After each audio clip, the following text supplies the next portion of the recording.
Επειδή ζητήσατε να σκεφτούμε πρώτα τη δράση και μετά την αντίδραση, και εγώ θα συμφωνήσω ότι οποιαδήποτε απρεπή συμπεριφορά σε βάρος προσώπων είναι κατακριτέα. Δεν λαμβάνει την υπόψη σας ότι ο κόσμος προφανώς και προκλήθηκε κάποιες στιγμές? Όχι, ήμουν θα πω ότι η συμπεριφορά του Δημήτρη του Διαμαντίδη που σε κάποια σημεία έρχεται τα όρια της κομμωδίας. Αυτός ο εκβιασμός των φάουλ, η αντιδράση του, αυτό δεν προκαλεί τον κόσμο στην Ελλάδα? Θα αστιεύεστε. Θα αστιεύεστε νομίζω. Θα αστιεύεστε. Θα αστιεύεστε νομίζω. Κόντρα που προέκυψε τώρα εκεί ανάμεσα σε Σλούκα και Διαμαντίδη, επεμβαίνει και ο Ταπούτος. Τελικά έχουμε επέμβαση των πιο ψύχρεμων, ο Νίκολας, ο οποίος απομακρύνει εκεί. Εδώ βλέπουμε πώς ξεκίνησε η ένταση αυτή, το φάουλ του Διαμαντίδη, το σμπρόξιμο προς τον Σλούκα. Ο Διαμαντίδης τώρα είναι σε υπερένταση, αυτά δεν πρέπει να έχουν συνέχεια, δεν έγινε και τίποτα. Στην πραγματικότητα ο Διαμαντίδης δεν έκανε και τίποτα, απλώς τον έσπρωξε ελαφριά. Να φτάσουμε στο σημείο να σχολιάσουμε τη συμπεριφορά του Διαμαντίδη, νομίζω φτάνει στα όρια της ασέβειας. Είναι στα όρια της ασέβειας. Τεχνική ποινή με την οποία χρεώθηκε, γιατί χρεώθηκε φάουλ και στον Χρήστο Ταπούτο.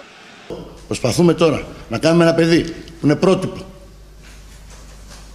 και είναι πρότυπο για τα νέα παιδιά. Να βγάλουμε ότι η συμπεριφορά του μέσα είναι απρεπή. Νομίζω ότι είναι 36 χρονών, έχει παίξει τόσα χρόνια, έχει δείξει, έχει προκληθεί, δεν έχει απαντήσει. Δεν. Αφήστε τα. Να δούμε στο replay. Πατήσουμε το Διαμαντίδη, κάτι λένε εκεί. Και μην μπει κανείς τώρα ότι υπήρχε μια μικρή επαφή στο χέρι, στο ρολάρισμα όπως και. Κρυά το ημίχρονο ολοκληρώνεται. Τι έχουμε εδώ? Διαμαντίδης εναντίον Μπατίστη. Γιατί? Ο χαμός, γενική σύραξη. Αφήστε τα. Εδώ είναι. Από πριν έχουν αρχίσει τα γαλλικά, σπροξήματα. Και εδώ αρχίζει η ιστορία. Θα αστιεύεστε. Θα αστιεύεστε νομίζω. Λέει απ και Καρφώματος 7-0. Λέει απ και Καρφώματος 7-0. Που είναι πρότυπο.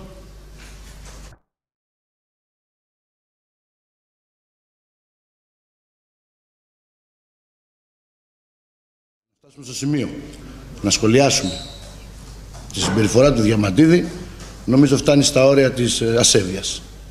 Είναι στα όρια της ασέβειας.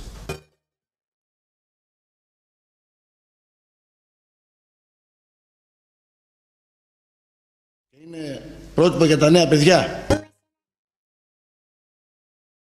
Να βγάλουμε ότι η συμπεριφορά του μέσα είναι απρεπή. Νομίζω ότι είναι 36 χρονών, έχει παίξει τόσα χρόνια, έχει δείξει, έχει προκληθεί, δεν έχει απαντήσει. Δεν.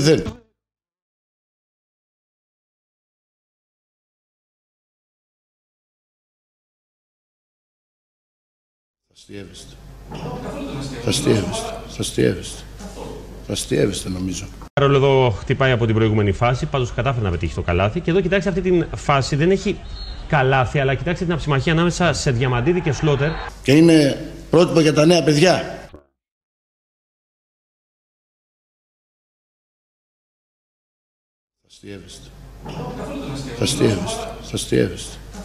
Θα αστιεύεστε νομίζω.